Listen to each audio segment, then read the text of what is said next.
Good evening, ladies and gentlemen, and welcome to tonight's debate. My name is Max Ram, and I'm the chairman. Seated to my left is Jamie Long, the timekeeper.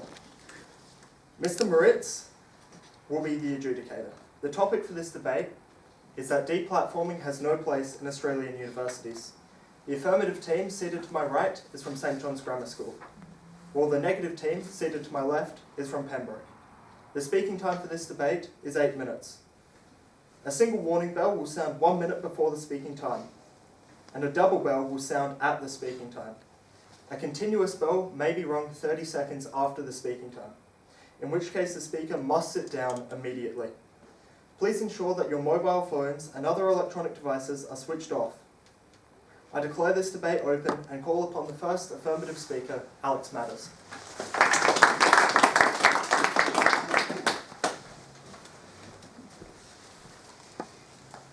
Good evening, ladies and gentlemen, Mr. Chairman Timekeeper. My name is Alexander Matters, and I'm the first speaker for the affirmative team tonight. The topic for tonight's debate is that deplatforming has no place in Australian universities.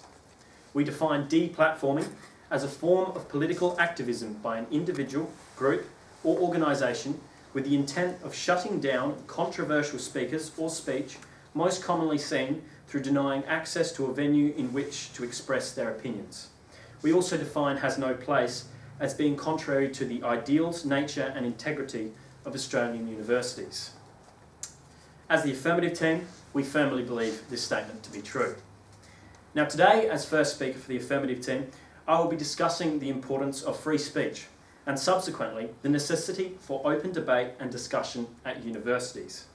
Our second speaker, Ben Ransom, will be informing you of how there are better, constructive and more effective methods of dealing with controversial speakers.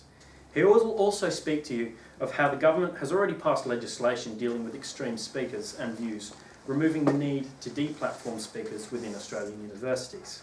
Katie, our third speaker, will then rebut and summarise our team's case. But now to my points. The first of which concerns the importance of preserving free speech, particularly at universities. Now, Australia is a liberal Western democracy. We enjoy many freedoms and liberties within our country. Included within is the ability to enunciate views and ideas without fear of retribution. Now, whilst Australia does not have freedom of speech written into legislation or our constitution, as America and several other nations do, according to the Australian Human Rights Commission, the High Court has held that implied freedom of political communication exists as an indispensable part of the system of representative and responsible government created by the Constitution.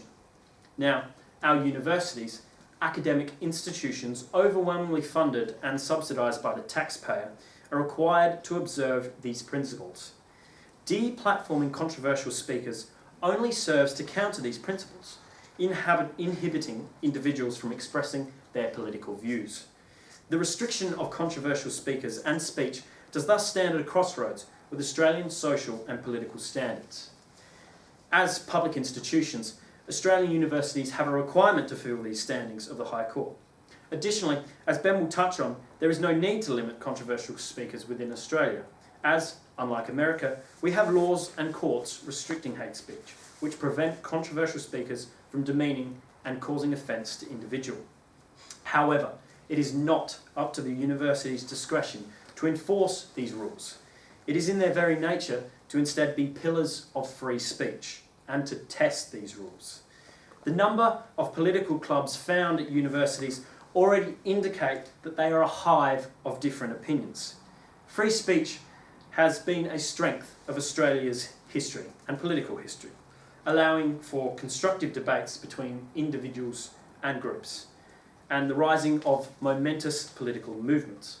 For example, the recent school strike movement, the Aboriginal land rights movement, environmental activist movements, and a gargantuan number of other political protests all have had fierce support and opposition, as is the reality of Australian political discourse, and all have been widely debated at our universities. In the effort to introduce students to this reality and maintain the rulings of the High Court, the act of deplatforming speakers should not occur. Due to the importance of preserving free speech, it is well and truly clear that deplatforming has no place in Australian universities. And now to my second point, regarding the history of universities as locations for debate and discussion of ideas. Throughout history, academic institutions throughout the world and in Australia have been at the forefront of research and education, providing young Australians the opportunity to learn and develop their own perspectives of the world. Vital to the development of intelligent global citizens is, according to Australian National University Vice-Chancellor Professor Brian Schmidt, free and open discourse debating ideas from the mundane to the controversial. This idea is so important as it prevents the development of echo chambers and self-confirmation in these institutions, as is regularly seen online on social media. The challenging of opinions and ideas is not to be frowned upon, particularly as the Sydney Morning Herald reports that roughly 67% of Australia's university populations, that includes both students and academics, support left-leaning political parties. Now, while these universities are not intent on producing monogamous drones of the same ideology, there is fertile ground for students of the same persuasion to self-validate their views. The introduction of speakers who do not fall into line with other students' views exposes them to a raft of alternate viewpoints and provides an opportunity for open debate and discussion, the very purpose of a university. The refusal to engage with opposing voices limits both one's appreciation of the other side and also reduces one's ability to enunciate their viewpoint, a result clearly against the grain of our proud Australian universities. Furthermore, it has been recorded that instances of deplatforming have led to students self-censoring as a result. The University of Sydney's Vice-Chancellor, Michael Spence, and University of New South Wales Vice-Chancellor, Ian Jacobs, both concurred that self-censorship is a rising problem within universities, with Professor Spence stating that it can be hard for people to participate in the conversations because they think they're going to get shouted at. This has consistently been the issue, as speakers without mainstream views are forcefully deplatformed and students who share those views remain silent for fear they shall receive the same treatment. Spence goes on to state that they're all trying to judge you in 5 minutes for using 3 wrong words, indicating that individuals are reluctant to engage with opposite views and make considered arguments. In conclusion, ladies and gentlemen, it is essential... This state of affairs, is intrinsically polar to the nature and integrity of Australian universities, and it is thus extremely clear that deplatforming has no place in Australian universities. In conclusion, ladies and gentlemen, it is essential that we preserve freedom of speech at universities in Australia to maintain the political debate and discussion as well as self-expression that we are world renowned for. Deplatforming only serves to undermine the principle of free speech and thus must not occur.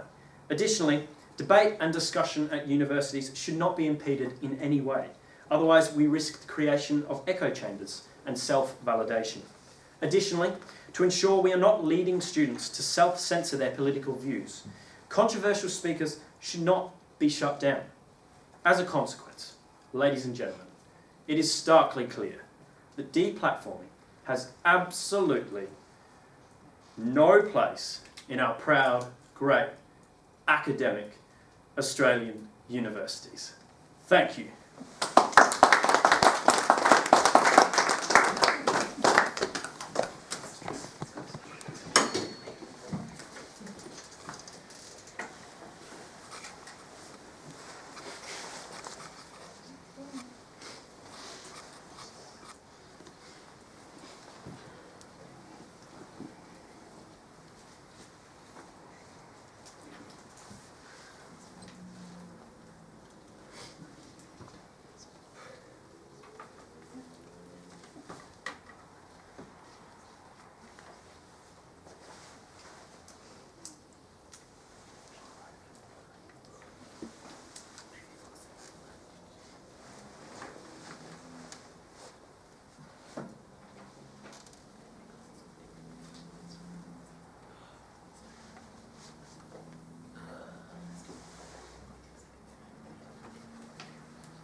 I now call upon the first negative speaker, Maxwell Briggs.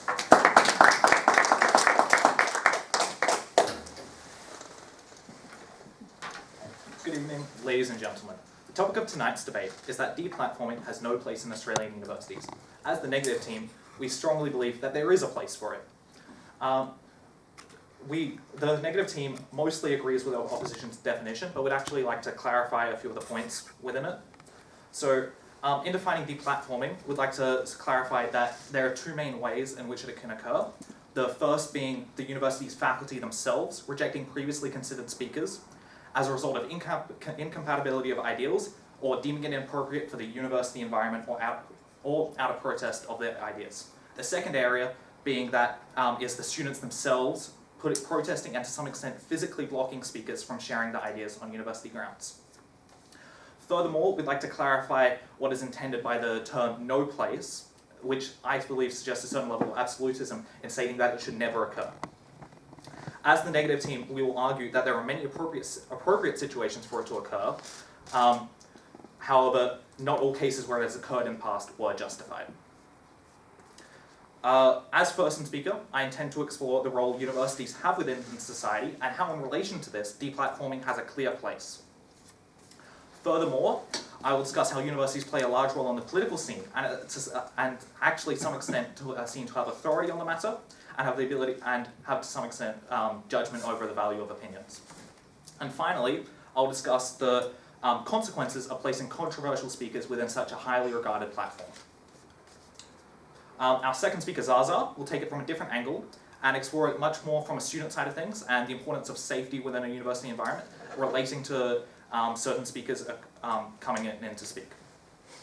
Before I get into my own arguments, I'd like to rebut a few of the opposition's points. I'll address these throughout my argument, but I just thought I'd get some ideas to begin with.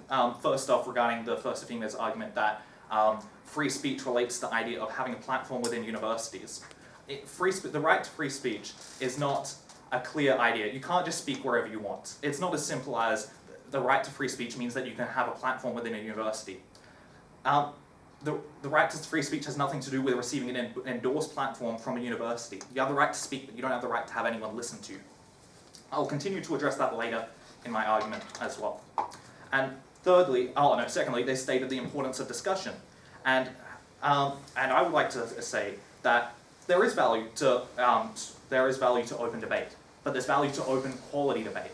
Certain speakers aren't going to allow a debate which is actually going to be positive and achieve something and actually explore reasonable ideas. Now, to my first argument.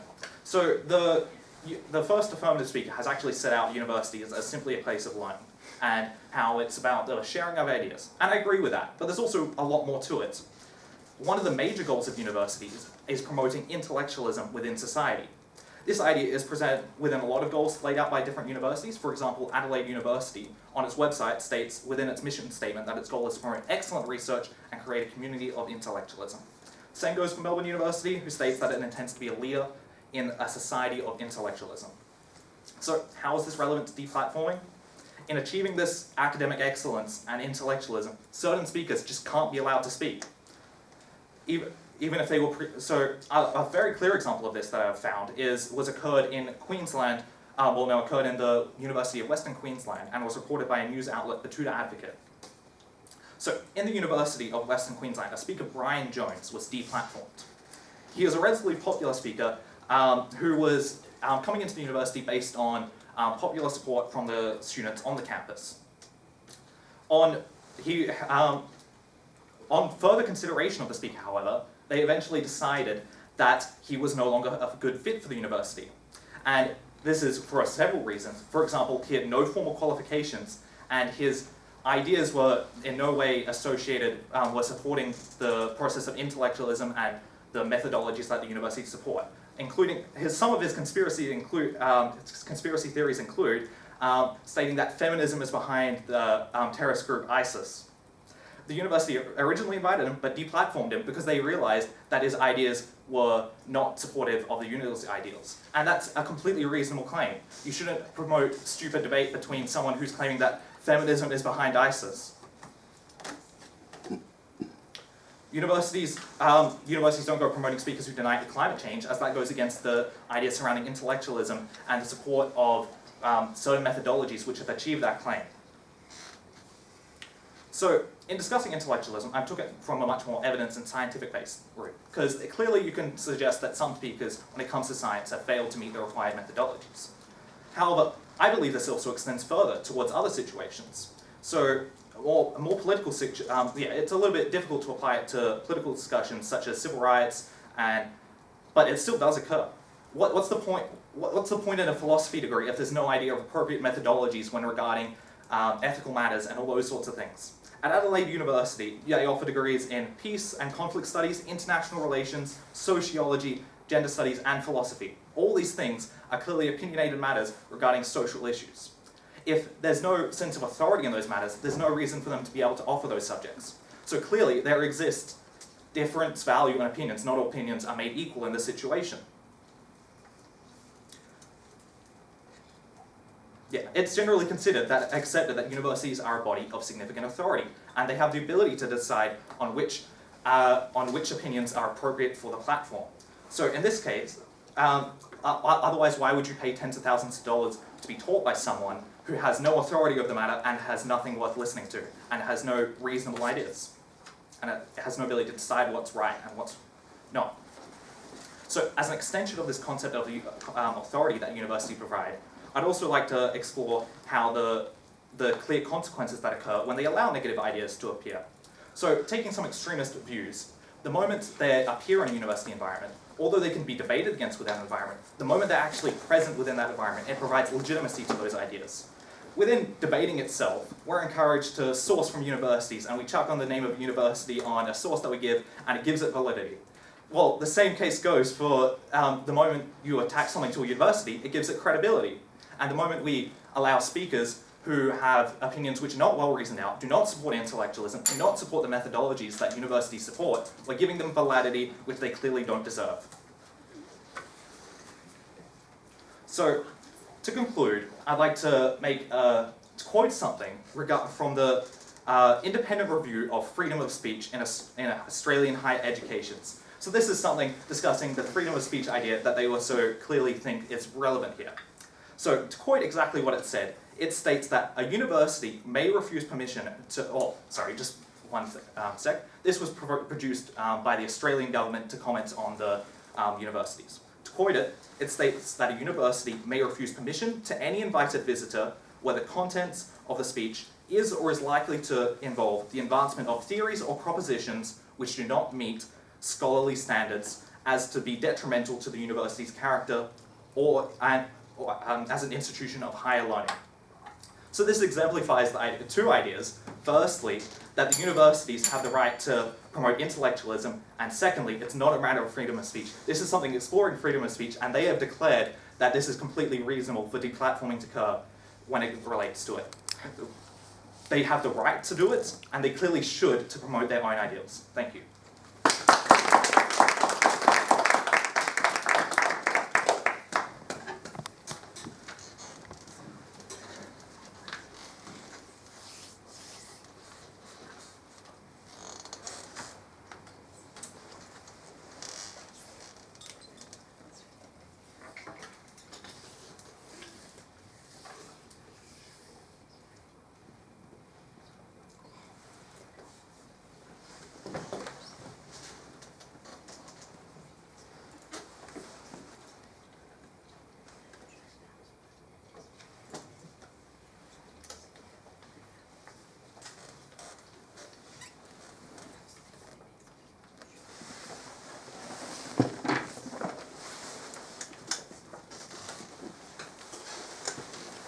I now call upon the second affirmative speaker, Ben Ransom.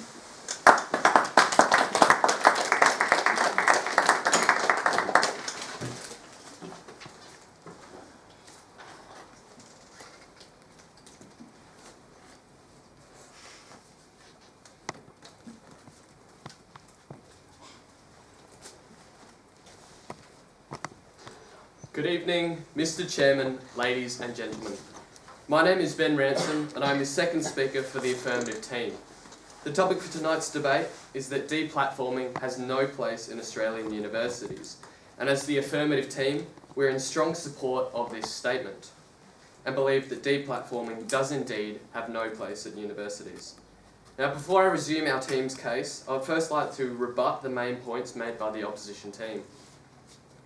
Speaker number one said that universities should disallow speakers to speak to promote intellectualism of the universities. Now, the Affirmative team, us, do not agree that it is fair to deplatform someone and take away their freedom of speech based on their lack of qualifications. The individual speaking, no matter how many qualifications they lack, are not going to decrease the intellectualism of a university through sharing their ideas, no matter how out there they are.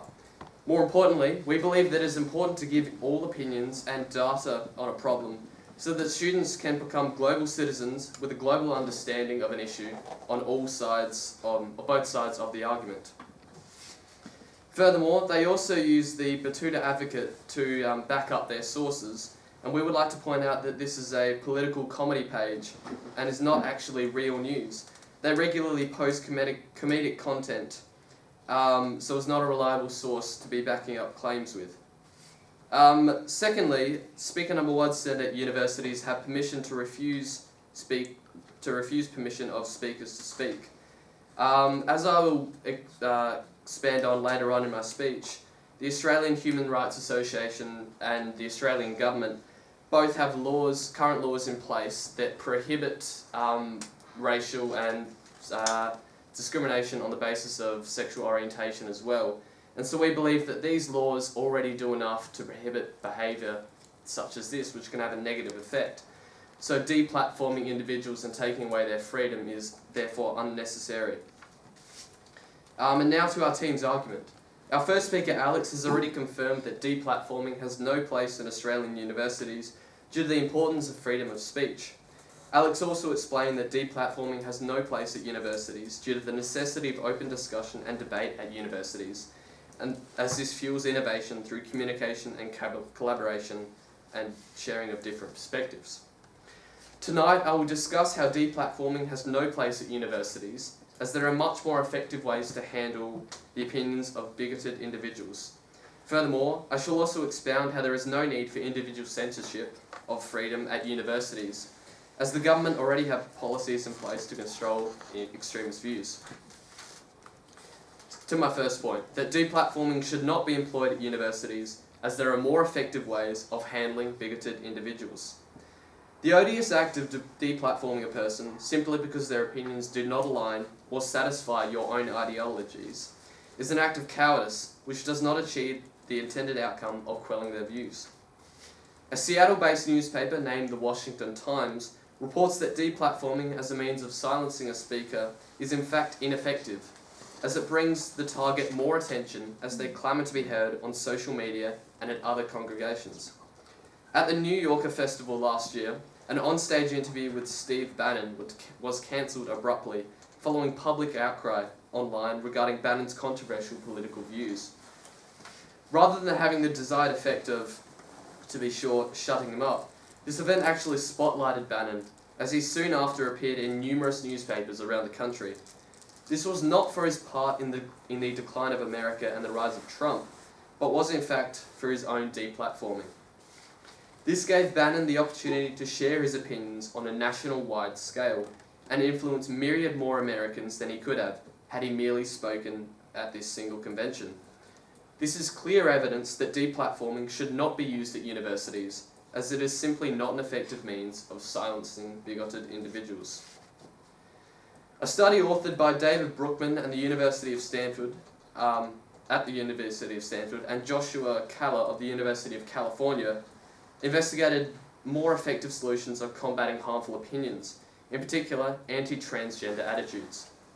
They looked at the benefits of simple conversations and asked individuals to simply put themselves into the shoes of transgenders so that they can understand their problems on the opposing side of the argument through a 10-minute non-confrontational conversation. The trial found that not only did voters' anti-trans attitudes decline, but they remained lower 3 months later as a part of an enduring result. This is evidence that the public discussion which deplatforming prohibits allows individuals to re-evaluate their bias and decreases the number of racist, homophobic, transphobic, and many other harmful views in a non-confrontational and civil manner. Deplatforming controversial speakers may shield the public from discrimination on the basis of race, gender, or sexuality temporarily. However, it does not stop the issue at the cause. Instead, it increases the intensity of an individual's views and the impact of these views on society through increased media attention. Not deplatforming is a much more effective method of controlling these opinions through public discussion, which allows the individual to hear from opposing arguments and reassess bias. Now, my second point is that there is no need for individual censorship at universities, as the government already have policies in place to deal with these scandalous views. As our previous speaker Alex already enunciated, deplatforming does not exist in accord with the access to personal freedoms and rights which Australia is renowned for. Additionally, the abject disruption of freedom to speech which deplatforming presents is not only disgraceful, but also completely unnecessary as per Australian law. Unlike our American counterparts, Australia has no law which prohibits hate speech. Australia has laws which prohibit hate speech from demeaning individuals on many grounds. The Bigotry and Racial Discrimination Act was created by the Australian Human Rights Commission to deal with any act of racial vilification in Australia. In Section 18C of the Act, it states that it is unlawful to do an act that is reasonably likely to offend, insult, humiliate, or intimidate someone on the basis of race. As these are civil laws, disputes are solved through reconciliation between parties, as opposed to prosecution and conviction. Last financial year, the Australian Human Rights Commission successfully conciliated the majority of cases brought forward, showing that there is no need for deplatforming, as the majority of cases on the basis of race are already being dealt with. Furthermore, the Human Rights Commission has laws in place to protect individuals against sexism, in particular the discrimination against a person on the basis of gender identity, intersex status, sexual orientation, marital or relationship status, family responsibilities, pregnancy or breastfeeding. This shows that clearly deplatforming is unnecessary, as it needlessly detains freedom of speech, despite the issues of hate speech already being negotiated through Australian law and organisations. In conclusion, ladies and gentlemen, deplatforming certainly has no place in Australian universities, as there are more effective ways of handling bigoted individuals. Deplatforming these individuals simply attracts media publicity, which promotes their ideologies amongst the masses, as opposed to changing these opinions through the non-confrontational means of civilised discussion. Furthermore, there are also laws in Australia which constrain hate speech and the harrowing effects that it can have, meaning there is no need to rob Australians of their freedom of speech, as it would not achieve any results. Thank you.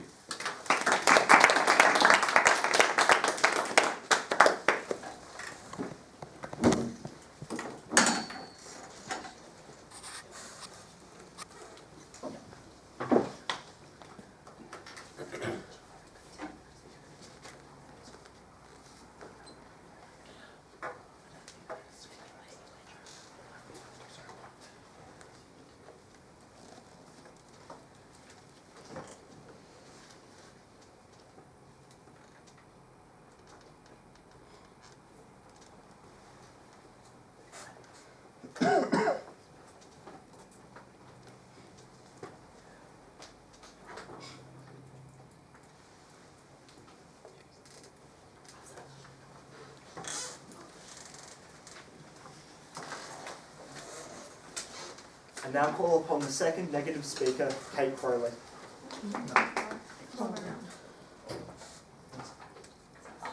Zaza Zakinis.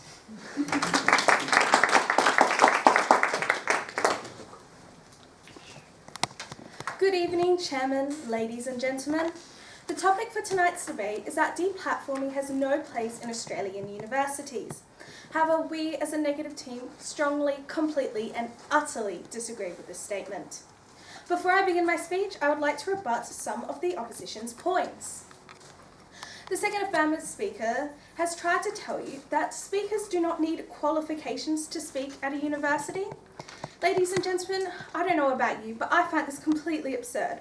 How could someone with no professional qualifications be allowed to speak at a place whose job is to educate? There would be no intellectual value to the speech, and with no proof, how can it be educational? The second speaker then tried to tell you that speakers should not be silenced because of our personal views. Ladies and gentlemen, as the definition and my first speaker has already stated, any deplatforming would be because of the university's values, thus rendering that point invalid. The opposition then used an example of a positive speaker coming in to talk about transgenders, then saying that this would be deplatformed. I don't know about you, but I don't know why this would be deplatformed, and I speakers and I have never said it would be. It creates positive connections and gives positive value, therefore has no need to be deplatformed. My first speaker has already spoken to you about the need for universities to have the ability to maintain intellectualism. He showed that this applies to not only more scientific areas, but specific ones as well. Furthermore, he demonstrated how presenting within a university environment instantly grants validity and legitimizes ideas. For certain ideas, we clearly do not want this to happen and should not therefore deplatform those ideas within university. As your second speaker tonight, I will be discussing why deplatforming is needed in universities from the students' perspective, as it is them who will be primarily affected by any negative speakers. This includes the risk of student safety during the time when the speaker is present. Perhaps the speaker themselves may harass the students, or after the speaker has presented, as it can incite violence amongst the pupils and threaten the future of the students. The safety of them, that is. However, before I begin, I would like to inform you all on the main controversial speaker that I will be talking to you about. His name is Milo Yiannopoulos and is an American far-right editor who has spoken at multiple universities, and his main views can simply be expressed as he stated in an interview with CNN. This being that bad ideas like progressive social justice, feminist, Black Lives Matter, that I think is so cancerous and toxic to free expression. Now on to my first point. This being that the risk of the safety of the student during the speaker's time on university campuses, potentially due to the speaker themselves. Many speakers are known to arrive with followers that can intimidate students from minority groups and cause tensions on camp. However, it is not only their followers, but the speaker themselves that has been known to intimidate students in the past. This can include the time that Yiannopoulos attended an event at the University of Wisconsin-Milwaukee, where he displayed a photo of a transgender student who had previously filed a complaint against him to the school. This complaint, of course, had been left ignored as he was still given a platform. This then led to Yiannopoulos harassing the student by degrading slurs and statements on the stage due to his anger of the complaints. This, of course, being the reason why he should have been deplatformed. The student, who had been left unnamed, stated in an interview with Broadly that they think verbal assault should be called verbal assault, and that it doesn't add anything constructive to speech. Verbal assault is damaging and leads people to suicide. If this were to happen in Australia, actually, it would go against many federal and state legislations, as according to the IHR Australian Government of Western Australia, unlawful harassment occurs when someone is made to feel intimidated, insulted, or humiliated because of their sex or some other characteristic specified under anti-discrimination or human rights legislation, amongst others, of course. Clearly, the speaker was using his platform to threaten students and risk their safety instead of educating them. This is one of the many reasons why Australian universities should be able to deplatform students who threaten the safety of students at their events, as by deplatforming them, this can be avoided. For my next point, deplatforming is necessary in Australian universities because of the impacts of safety it can have on students after a speaker is allowed to present. If a controversial speaker were to influence this university students negatively, this could potentially increase the violence rate at the university, along with the amount of hate speech. Students are at a university to learn and be educated. If they were to be educated in a way that is morally incorrect, this can have many negative side effects. Students can still be heavily influenced by staff members and speakers that are seen as trustworthy and factual. But if they present information to students that can lead to violence, this would put the safety of many other students at risk. An example of this would be another Yiannapolis event at UC Davis. Another transgender student told CNN that they felt too scared to be on campus during Yiannapolis' visit, once again emphasizing my first point. However, it was in particular the fear of the folks who are going to see him, because although the speaker may leave, the message remains with the folks who are attending his event, as they are the folks they have to sit next to in the classrooms. An example of these peers would be a young nationalist by the name of Spencer, who told Mother Jones that while watching a speech of Yiannapolis at the University of Houston was a huge inspiration and aided his realization that what we are doing is known to people, it's edgy and dangerous, it's cool and hip. It's a thing that our parents don't want us to do. Clearly, Australian universities should deplatform speakers such as Yiannapolis to maintain the safety of their students from fellow peers who could potentially be negatively affected by these speakers. To conclude, Chairman, ladies and gentlemen, deplatforming should absolutely have a place in Australian universities. If my first speaker wasn't able to convince you, then I'm sure that my points on the safety and well-being of students, whether it is during or after the speaker's event, from the speaker or fellow students, will be enough too. Deplatforming is absolutely necessary, as without it, students' safety will be at risk because of harassment and hate speech, something that they should not be facing at a university. Thank you.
I call upon the third affirmative speaker, Katie Aitken.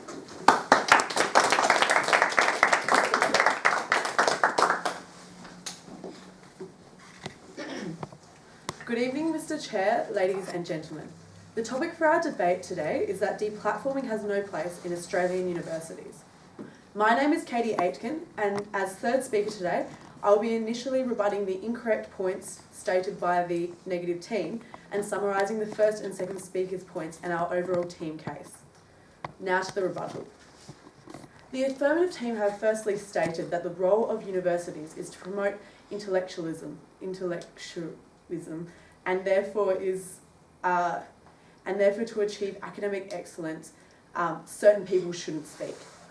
While this may be so, and we agree that it should be promoting intellectual thought and talk, wouldn't it be worth, that means that they should be discussing all ideas and all sides of different opinions. Why should one institute, a university, get to decide who speaks and who gets to share their view and what ideas are censored from the public? Subsequently, they discussed how there's different subjects that not deplatforming ideas would inhibit the learning, such as subjects like women's studies. But if you deplatform ideas and people discussing it, it doesn't allow students to learn and grow. How can students build their own unique and individual opinions and ideas Thus, by deplatforming these invalid ideas, it is a major form of censorship, where the ideas of one university and one opinion are valued higher than others.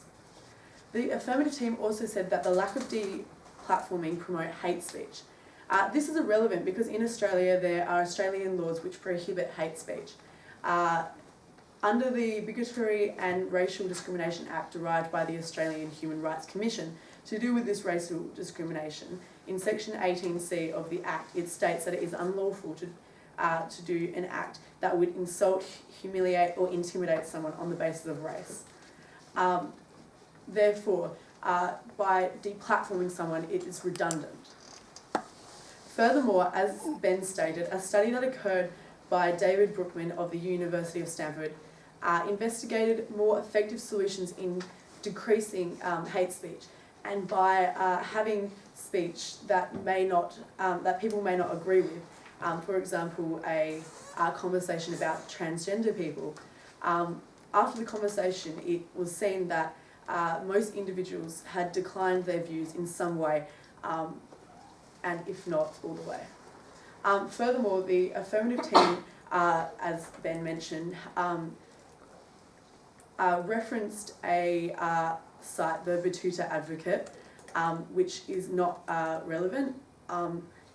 If they are so intent on preserving intellectual valid sources, they should not be using this source. Furthermore, they said that that they are only just allowing teachers, that we should only deplatform teachers who already have qualifications, and that people who are not qualified should not be allowed to talk. However, we are also talking about the possible deplatforming of students and their speech, and any individual with conservative views. Thus, they do not need a qualification, and is not a valid reason to deplatform someone. They only stated one argument as well about the safety and the verbal assault of students. However, the rebuttal of their own claim supported our argument, but it would certainly be illegal in Australia for someone to promote this speech, and therefore it doesn't matter. Australia already has legal framework to stop and prevent people scaring and insulting people with their words. Furthermore, we can't silence one person, and a university can't silence just one person from fear of all people who discuss scaring students. This is a very large generalisation that all speakers universities don't want to speak will endanger students, and therefore it shouldn't be a reason to deplatform students. I will now summarise our team's case. Our first speaker, Alex, discussed the importance of freedom of speech and the necessity for open debate in universities. In Australia, we have the freedom of liberty to enunciate ideas, and despite not being in our constitution, the Australian Human Rights Commission implies freedom of political communication. Universities, as academic institutions funded by a taxpayer, thus have to support this principle. He also discussed that we have laws preventing hate speech, which prevent controversial speakers from demeaning people, and that universities are locations for debate and discussion of ideas throughout time. Thus, is vital for the development and growth of free-thinking students. Moreover, our second speaker, Ben, firstly discussed that there are more effective ways to handle the opinions of bigoted individuals, and that censorship is not required and wrong in universities. He also recognised that deplatforming an individual because you don't agree with an opinion is wrong, and brings the target and the idea forth in a negative and controversial light. He also discussed that the government has policies to deal with scandalous views, and that in section 18C, as I've mentioned, of the Australian Human Rights Commission, it states that it is unlawful to do an act that is offensive or humiliates or intimidates someone else, thus deplatforming is redundant in this case. In conclusion, ladies and gentlemen, the presence of deplatforming is restrictive to the growth and development of young people in Australia, and overall is a redundant practice with the already instigated laws and commissions present in Australia. The hate speech policies, furthermore, stop and prevent the need for deplatforming in Australia. Thank you for listening.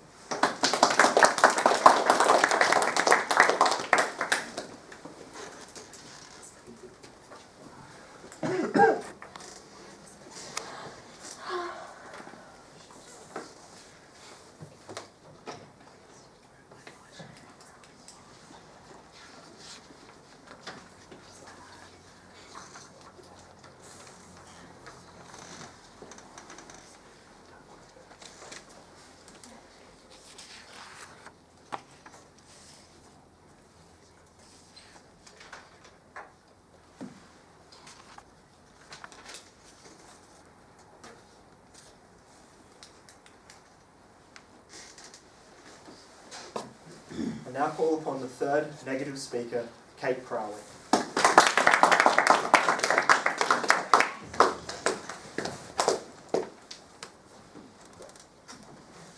Good evening, Chairman, ladies and gentlemen. Tonight, the negative team has already provided some strong arguments to support our case that there is, in fact, a limited place for deplatforming in Australian universities. We have demonstrated that, in rare instances, speakers should be barred from speaking in order to avoid legitimising their views and to safeguard students from verbal and often physical abuse. In presenting our case, I'd like to reiterate that we agree with the moral code promulgated by Robert French, the Chancellor of UWA, in March this year, following an extremely thorough review of freedom of speech in the context of Australian universities, stating that a university may refuse permission to any invited visitor or external visitor to speak on university land where the content of the speech is likely to be unlawful, prejudice the fulfilment by the university of its duty to foster the well-being of staff and students, or to be detrimental to the university's character as an institution of higher learning. Before I reiterate and summarise the points of my team's case, I'd like to rebut some of the points made by the opposition. The opposition, and in particular their first speaker, has argued tonight that by giving deplatforming a place in Australian universities, we are denying these proposed speakers a platform for free speech.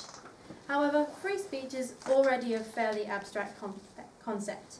Here in this debate, what the opposition seems to be fighting for is real, tangible free speech, which must come with a degree of sensitivity.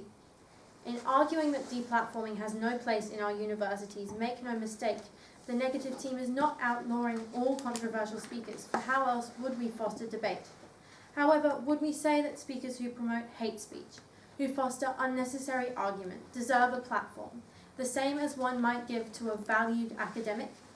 The principal argument that comes against deplatforming is that we have a right to free speech, and that this then somehow entitles everyone to a platform. Thus, in fact, the opposition is not arguing for free speech, but instead that we have a right to be heard. To quote Jack Solomon, an Australian speaker at the Oxford Union, a right to free speech just means that you can say whatever you want. It does not say to whom you can say those things, and it doesn't say where you can say those things.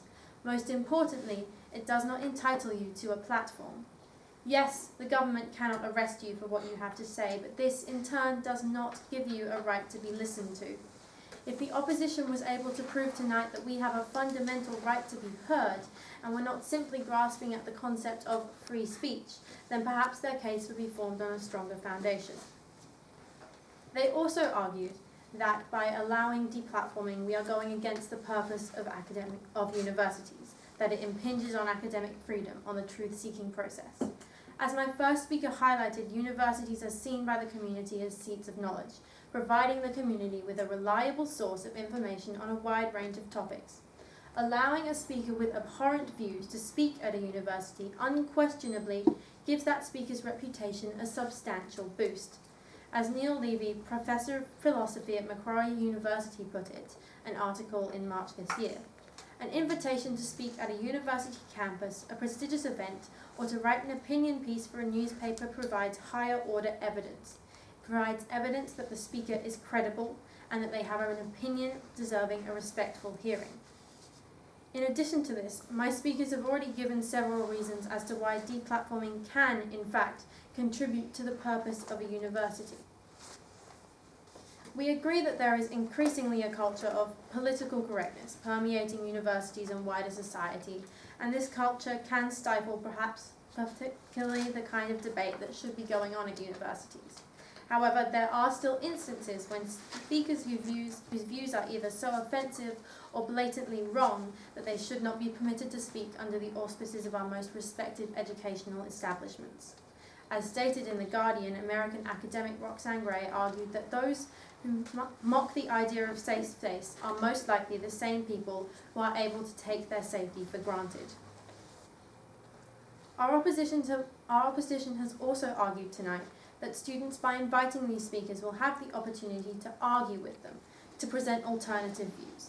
Whilst this is true in some cases, for example, where speakers are invited as part of a debate such as this, the evidence strongly suggests that even if other views are presented, it will be the high-profile, controversial speakers who attract all the attention. When the Oxford University Union debated this very question earlier this year, posting videos of each speech online, speeches by each of the student debaters received an average of 37,000 views. By contrast, the right-wing journalist Katie Hopkins, who was invited to speak, her speech received 257,000 views. A majority of the people viewing it did not bother to look at the reasoned, compelling arguments put forward by the students. Giving such a speaker access to a forum like the Oxford Union, even within a debate, not via deplatforming as their second speaker then went on to discuss, allows them to air their abhorrent views to a far greater number, even without being placed in the news for being deplatformed, and arguably gives them legitimacy they do not deserve. We are not saying deplatforming should be applied often, but there is certainly a place for it, where otherwise speakers would expose students and others in the community to hate speech. Our opposition has also argued that deplatforming is a form of censorship. Specifically, their first speaker argued that it can lead students to self-censor as a result of them fearing judgment. However, our team has made it clear tonight that in accordance with the Model Code, deplatforming should only be given a place when content is unlawful, likely to prejudice against the uni's duty to foster student staff well-being, or will be detrimental to the university's character. I ask you, audience and opposition, whether any self-respecting student would hold views such as these. We are not arguing against merely controversial views, but instead against views which pose a risk to the well-being of students, staff, and the university itself. Their second speaker argued that there are already laws in place to prevent hate speech. However, our team would like to raise the fact that these laws are rarely enforced. See Pauline Hanson in a burqa in Parliament. Would we not call this racial vilification? In addition to this, my second speaker, Zaza, already provided several instances when this law was not enforced and a detrimental effect on student safety. We would also like to make it clear that there are far more issues than simply race, which was the only legislation they listed. Their second speaker also argued that in deplatforming Steve Bannon and others, he was given the opportunity to influence more Americans than he would have been able to as a result of his deplatforming. However, is the opposition suggesting that he should have been allowed to speak, that he should have been given the validation of a major university, that he should have ultimately been rewarded with credibility? At least when he was placed in the news, it was because people opposed him. Moving now to a summary of my team's case, we have sought to explain why deplatforming is appropriate in very limited circumstances. Our first speaker, Max, primarily focused on the way deplatforming fits into the goals of unis within our society, and he highlighted the fact that they are generally seen as reliable sources of information, and allowing controversial speakers to present there, often not only controversial but also unreliable, would be seen by many as legitimizing their views. Our second speaker, Zaza, looked at the issue from a student safety perspective, highlighting the issues of the immediate and ongoing threat to student security. In conclusion, ladies and gentlemen, we, the Negative team, strongly believe that there is a limited place for deplatforming in Australian universities. Thank you.